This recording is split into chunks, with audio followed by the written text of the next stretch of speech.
오늘 주님은 말 못하고 또 잘 듣지 못하는 일을 듣게 하고 말하게 하는 역사를 나타내셨습니다.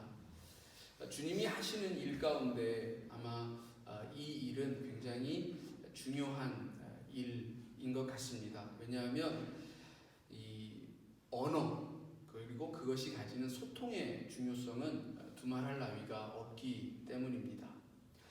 분명하고 정확한 언어적인 이 표현 능력을 통해서 우리의 소통이 확대되어 갑니다. 그래서 한 나라의 지도자를 뽑을 때에도 이 말의 중요성이 굉장히 크게 나타나게 되어지죠. 청중을 한 번에 휘어잡을 수 있는 그런 언변들, 그리고 또 사실 그런 언변을 갖추기 위해서 많은 이들이 교습을 받기도 하고 또 연습도 하고 그렇게 합니다. 많은 사람들은 이 말솜씨에 따라서 또 상대방을 평가하기도 하죠. 그렇기 때문에 무언가를 표현하는 것은 대단히 중요한 것이고 그 도구가 되어지는 이 언어, 말이라고 하는 것은 가장 그런 판단에 있어서 1차적인 요소가 되는 것입니다. 그런데 우리가 말을 잘 하기 위해서는 먼저는 듣는 일이 우선이 되어야겠죠. 아이가 처음 입을 열어서 말을 하기까지에는 어머니의 자궁에서부터 약 2년 정도의 시간을 듣는 데에 허비를 합니다. 잘 듣는 일은 그래서 우리의 일상생활과 또 업무를 보거나 일을 하는 데 있어서도 대단히 중요하죠.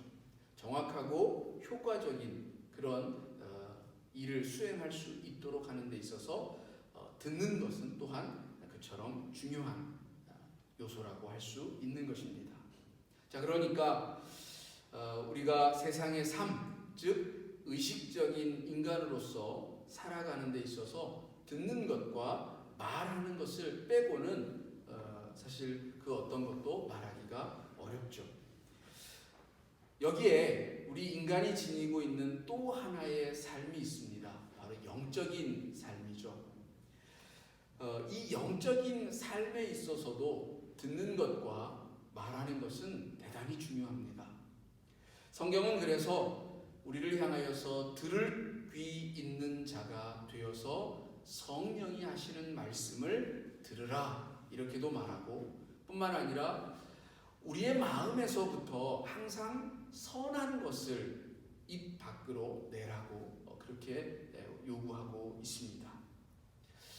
외국에서 다른 민족의 언어로 생활하고 있는 저나 여러분은 누구보다 이 말의 중요성을 몸으로 체험하고 있는 그런 사람들입니다.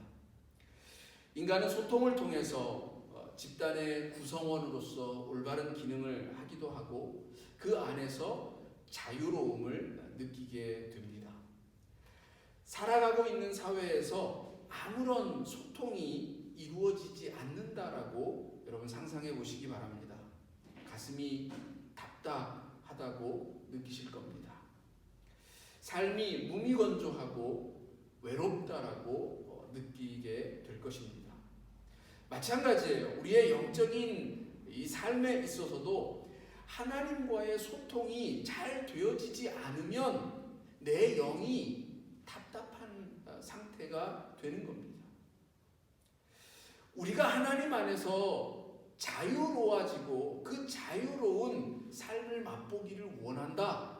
그렇다면 하나님과의 소통이 제대로 이루어져야 한다는 거예요. 하나님과의 소통은 영적으로 기도와 말씀과 찬양으로 이루어지는 것입니다. 자, 그런데 여기 이 갈릴리 호숫가에 사는 어느 한 사람은 바로 이 소통의 문제를 가진 사람이었습니다. 오늘 이 사람이 예수님을 통해서 눈이 열리고 귀가 열리고 입이 열리는 바로 에바다의 사건을 체험하게 되는 것입니다.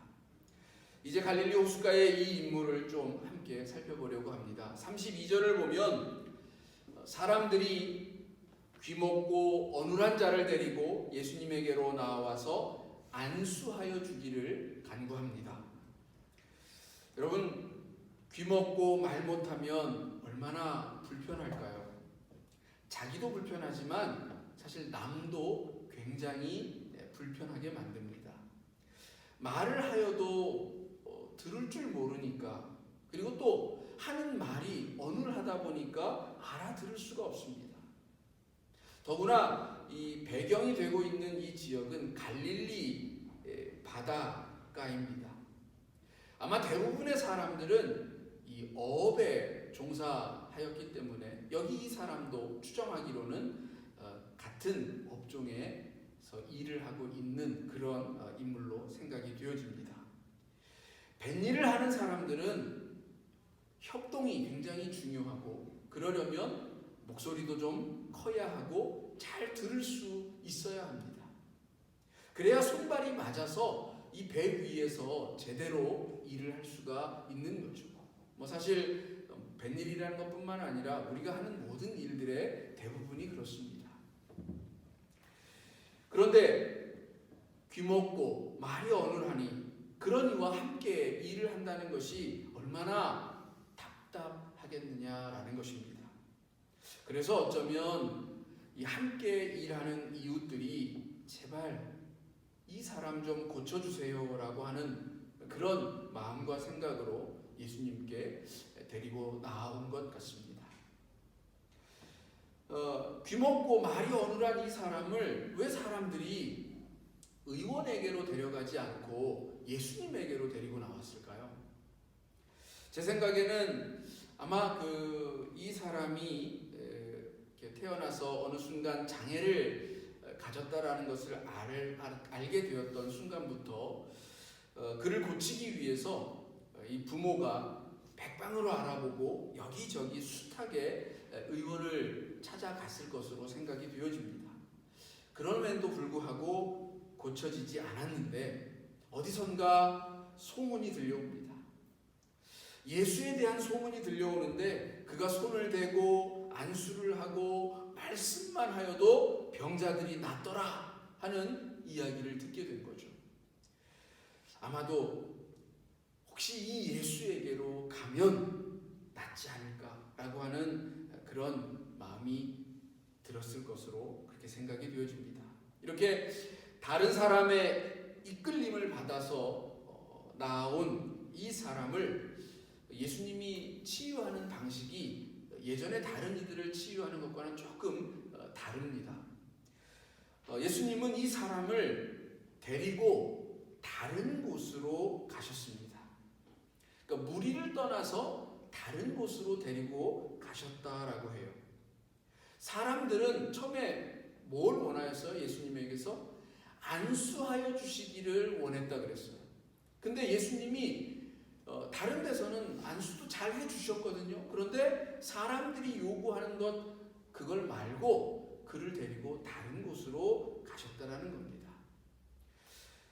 물론 그 이유는 뒤에서 예수님이 아직 많은 사람들에게 알려지기를 원치 않으셨기 때문이라고 말해주고는 있지만, 사실 저는 그럼에도 불구하고 이 사람을 따로 데리고 무리를 떠나라고 하는 이 구절에 계속 마음이 갔습니다.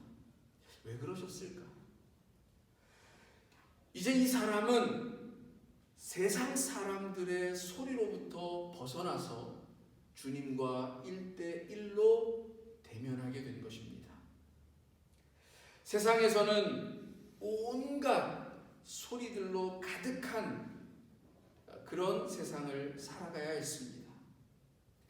그 속에서 귀머거리, 또 말 제대로 못하는 이로, 어눌한 이로, 때로는 바보라는 소리를 들으면서 살았습니다.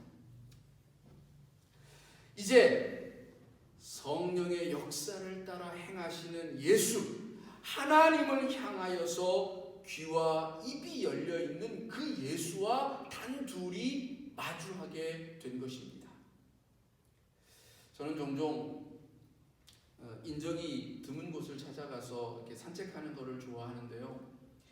아마 여기 계신 분들도 아마 대체로 그런 경험들을 가지셨으리라고 생각이 됩니다. 모두가 체험할 수 있는 일이지만 세상의 소음, 잡다한 소리, 서로 헐뜯고 싸우고 욕하는 그런 소리들을 벗어나서 자연 속으로 걸어 들어가면 그곳은 전혀 다른 세상이 되어집니다.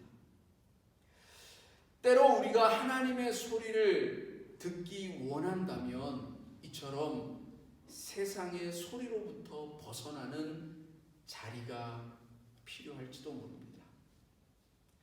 사람들이 종종 기도원을 찾거나 수도원을 찾는 이유도 그런 이유가 있을 것입니다.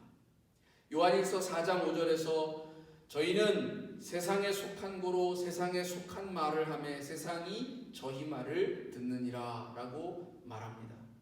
지금 혹시 우리에게 하나님의 소리가 들리지 않는다면 우리가 너무 이 세상 속에서 그래서 오직 세상의 소리만 듣고 있는 것은 아닌가. 세상 밖으로 잠시 우리의 걸음을 떼어보는 것이 좋지 않을까 그런 생각을 해보게 되어집니다. 세상의 소리를 우리의 귀와 단절시키는 겁니다. 흔히 귀를 막으면 아무 소리도 들리지 않을 것 같습니다. 하지만 세상의 소리로부터 우리의 귀를 막으면 다른 소리가 들려집니다. 우리 내면의 소리를 듣는다라고도 이야기를 하죠. 하나님은 어쩌면 세상의 소음들이 닫혀진 곳에서 우리에게 조용한 소리로 말씀하실 것입니다. 그래서 주님도 여기 잠시 이 사람을 데리고 무리를 떠나서 그의 귀를 막으셨습니다.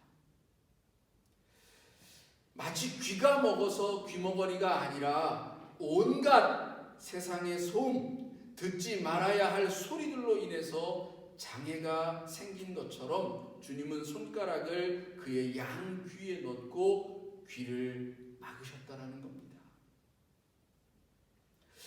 말씀만으로도 병자를 치유하시던 주님이 매우 특이한 모습을 보이고 있는 것입니다. 마치 지금 너의 귀가 세상에 듣지 말아야 할 온갖 잡음과 소음으로 이상이 생겼구나. 잠시 내 귀를 그 소리들로부터 닫아보자 라고 말씀하시는 것 같습니다. 현대를 살아가는 우리들에게는 정말 너무나도 많은 소리들이 들려집니다. 다양한 들을거리들이 제공되고 있죠. 달리 말하면 무수히 많은 이야기들의 무방비로 노출되어져 있다는 것입니다. 물론 그 중에는 분명 우리가 들어야 할 소리들도 있을 것입니다. 그러나 듣지 말아야 할 것, 또 들으나 마나 한 그런 소리들도 분명히 있습니다. 듣는 일의 중요함을 아는 사람은 가려 들을 줄 아는 사람입니다. 그래서 예수님은 마가복음 4장 24절에서 가라사대 너희가 무엇을 듣는가 스스로 삼가라 라고 말씀하셨습니다. 가려 들을 줄 아는 사람이 되어야 한다는 것입니다. 자, 귀를 막으셨던 주님이 이번에는 그의 입을 향하여 갑니다. 33절에 침을 뱉어서 그의 혀에 손을 대시며 라고 말합니다. 이상하지 않나요? 자, 아무리 주님이시지만 침을 뱉어서 그 침 묻은 손을 내 혀에 갖다 댄다? 만약 여러분들이라면 어떠시겠습니까? 기겁을 하지 않을까요?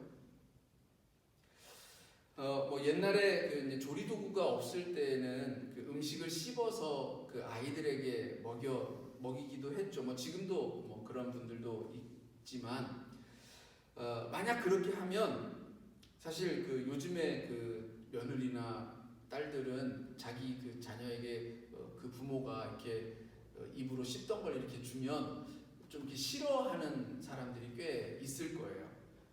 자, 근데 하물며 지금 이 두 눈은 성하잖아요. 지금 이 사람은. 그러니까 눈으로 뻔히 보고 있는데 그 침을 뱉어서 자기 혀에 대니 얼마나 좀 당황스럽고 황당하겠습니까? 주님의 침이기는 하지만 아마 씻고 또 씻고 싶었을지도 모릅니다. 물론 이런 생각은 우리의 지금 현대적인 사고를 바탕으로 한 것이겠죠. 예수님은 이 성경에서 총 3번에 걸쳐서 그 병자를 치유하시는데 침을 사용합니다. 그 하나가 오늘의 본문 내용이고 나머지 2 경우는 이 시각장애인을 치료할 때였어요.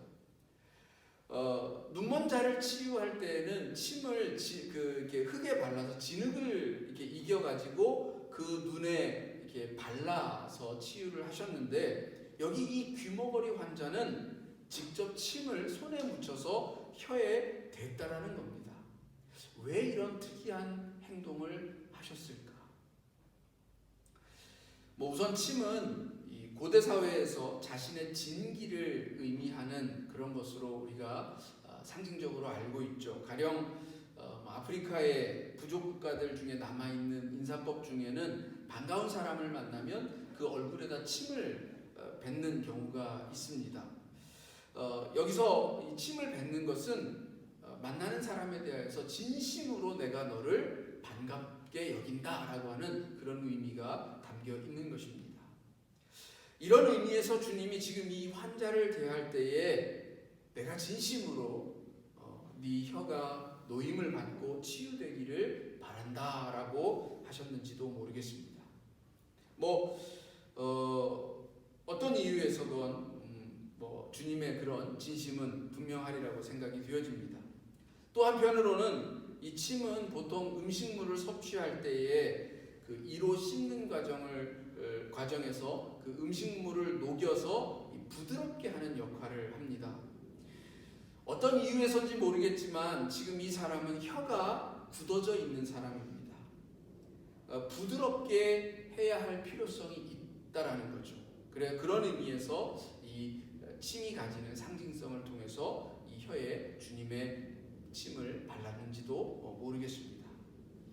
또 한 가지 생각해 볼 수 있는 것은 요즘 우리에게도 남아있는 습관 중에 무엇인가 이 더러운 것을 이렇게 보거나 경험하게 되면 침을 뱉는 경우가 있죠. 그래서 가령 지나다가 똥을 밟거나 보았다던가 혹은 누군가에게 아주 험한 꼴을 당했다든지 하면 에이 퇴하고 침을 뱉음으로써 이 자기 몸 안에 들어간 부정을 토해내는 그런 상징적인 행위를 합니다.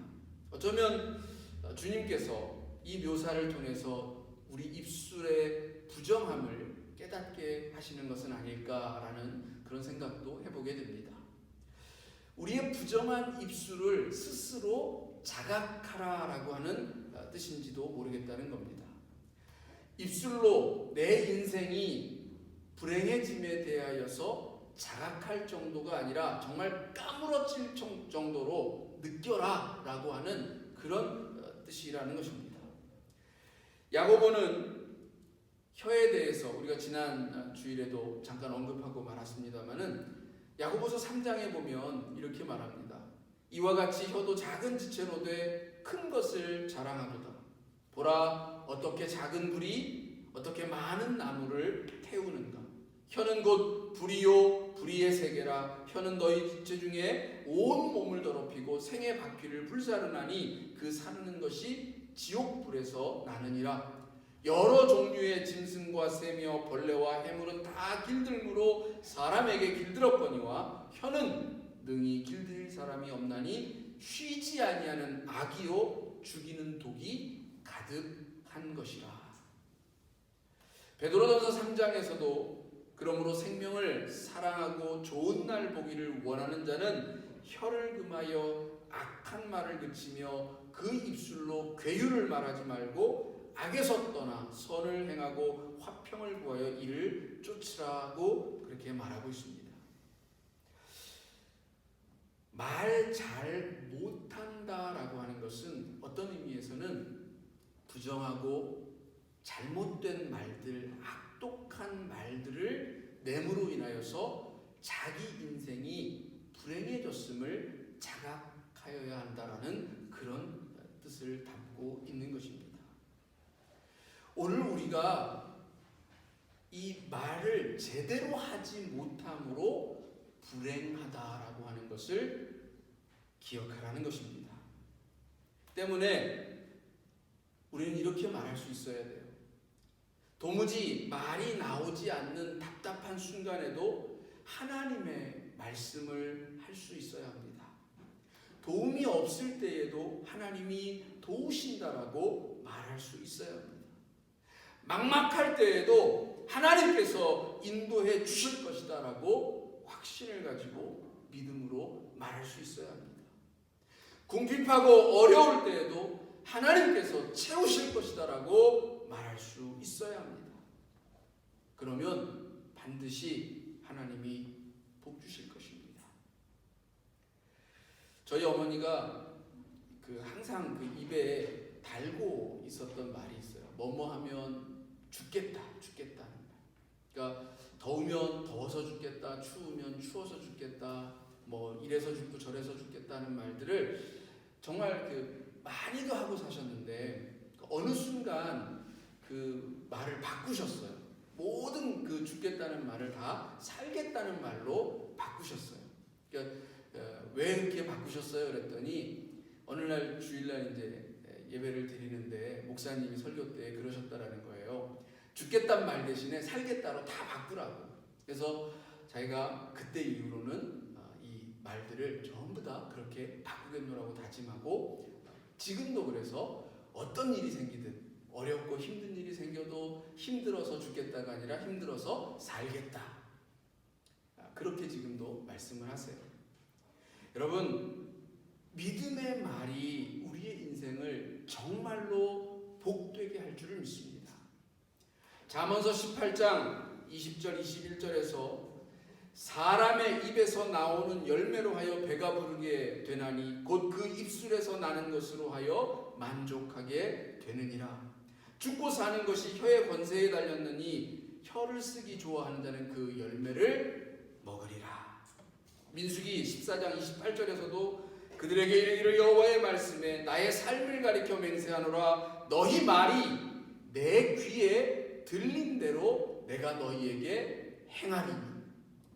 뭐라고요? 하나님이 하나님의 귀에 들린 대로 우리들에게 행하시겠다라는 겁니다. 여러분, 어떻게 말씀하시겠습니까? 무엇을 말씀하겠습니까? 여러분, 이제는 우리 입술에서 죽겠다, 안 된다, 재수 없다, 할 수 없다 이런 말들을 버릴 수 있기를 바랍니다. 자, 그런데 다음에 이어지는 주님의 모습이 또 의아합니다. 주님은 이제 하늘을 우러러 탄식하시면서 그에게 이르시되 에바다라고 외치십니다. 주님이 그를 위하여서 하늘을 우러러 탄식하셨습니다. 더 중병을 가진 사람들도 많은데 귀와 입만 둔할 뿐 성한 몸을 가진 자에게 이처럼 주님이 탄식하신다? 쉽게 이해가 되질 않습니다. 왜 이처럼 탄식을 하셨을까? 저는 그런 생각이 들었어요. 먼저는 잘 못 듣고 잘 말하지 못하여서 가슴이 답답한 이 환자의 마음을 함께 고통하는 겁니다. 의사는 환자를 치료함에 있어서 기술적인 부분도 중요하겠지만 그 환자가 가지고 있는 고통을 함께 공감해주는 마음을 가질 때 그 환자가 더 빨리 치유되어지고 더 큰 위로를 받게 되어집니다. 주님은 누구보다 우리에게 잘 공감하시는 분입니다. 그래서 주님은 늘 말씀하시기를 내가 안다. 내가 너의 고통을 안다. 그렇게 말씀해 주시는 겁니다. 두 번째는 이처럼 잘 못 듣고 잘못 말하고 살았던 우리의 삶에 대하여 좀 애통해 해라 라고 하는 그런 뜻인지도 모릅니다. 내 가슴을 치면서 내 귀가 문제고 내 입이 문제다라고 하는 그런 마음을 좀 가져보라는 것입니다. 이사야는 하나님을 만났을 때에 자기 입술이 부정하다라고 고백했습니다. 하나님, 내게서 좀 멀어지시기를 원합니다. 왜냐? 저는 입술이 부정한 자라 하나님을 이렇게 가까이 할 수가 없습니다. 라고 고백을 하죠. 하나님을 만나면, 그러니까 진리를 만나게 되어지면 우리의 모습이 얼마나 거짓되고 부정된 것들로 가득하였는지, 내 입술이 얼마나 그런 것들을 내었는지에 대하여서, 내 귀가 얼마나 그런 것들을 너무나도 많이 듣고 살았는지에 대하여서 알게 되어진다는 겁니다. 그러니 우리도 탄식해야 하는 게 맞죠. 또 한 가지 마지막으로는 이제 이 환자의 입장에서 생각해 보게 되어집니다. 왜 귀가 막히고 왜 입이 굳어졌을까? 혹시나 날카롭게 찌르는 말들로 인하여서 상처 입은 것은 아닐까? 사실 그래요. 우리가 누군가로부터 상처 입는 그런 말을 듣게 되어지면 그 다음부터는 입을 닫아요. 말을 하지 않으려고 해요.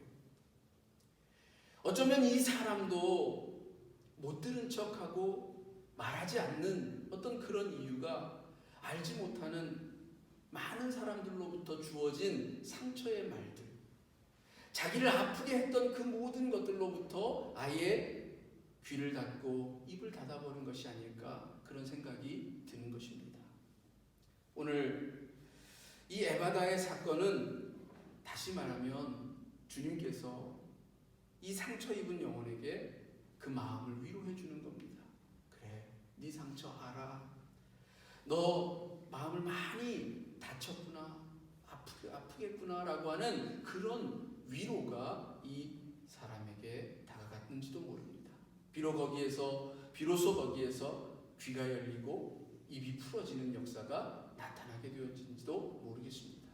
오늘 우리도 혹 우리의 귀가 닫혀 있고 입이 열리지 않는 이유가 누군가로부터 상처 입었다면 우리 주님에게로 나아가서 위로를 얻으시기를 바랍니다.